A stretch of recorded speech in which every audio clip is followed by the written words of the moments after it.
Isang nanay, trabaho sa labas, sakripisyo, 3 taon, 4 na taon, padala ng pera.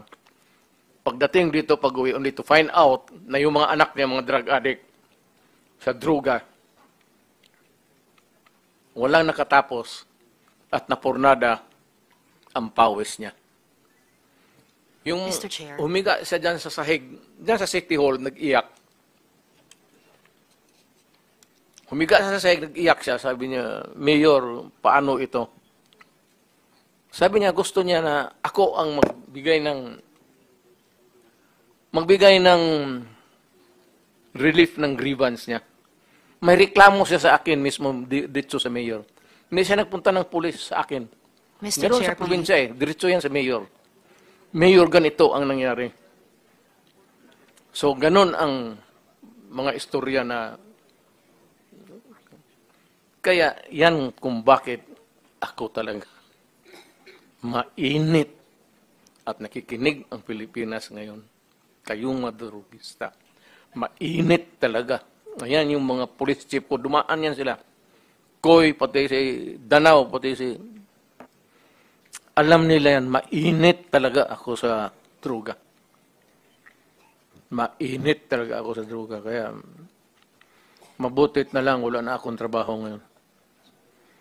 Kaya yun ang istoryang lumalabas sa Davao na ganun-ganon. Baka totoo yan, Senator. Baka totoo o baka hindi. But I am not prepared to admit anything.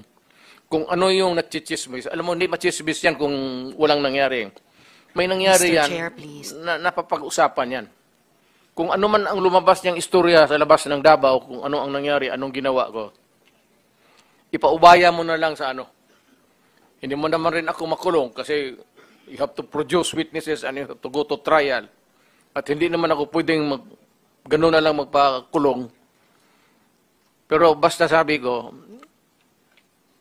pag nagkapanahon akong uli na magtakbo ako ng mayor, maminos-minos talaga lang I will do the same thing again and again and again basta nandyan yung droga. Mr. Chair. Yes, ma'am. Mr. Chair, I believe we've given the proper leeway and respect to the former president. Hindi po ito midnight COVID briefing, and I hope we can stay on track. Hindi po natin pinag-uusapan kung mali ang droga, pinag-uusapan po natin kung yung polisiya, naging polisiya nyo. Mr. Chair, if I may? Salamat Sige, tayo, Mr. Chair.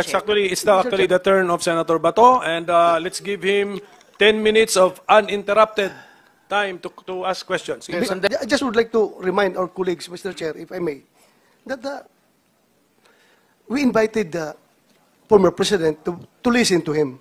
Sana kung magsalita siya, bigyan na naman natin ng time dahil pumunta siya dito eh. Si Senator De Lima kanina, kabahaba ng sinasabi. I never interrupted her. Kahit anong sinasabi ng mahaba. But, itong ating nag-raise pa nga ng hand yan kasi gusto niya magsalita. Sana, hintayin natin matapos. Huwag natin i-interrupt, Mr. Chair. Yun lang po. Nagpapalabas na ako ng aking observation.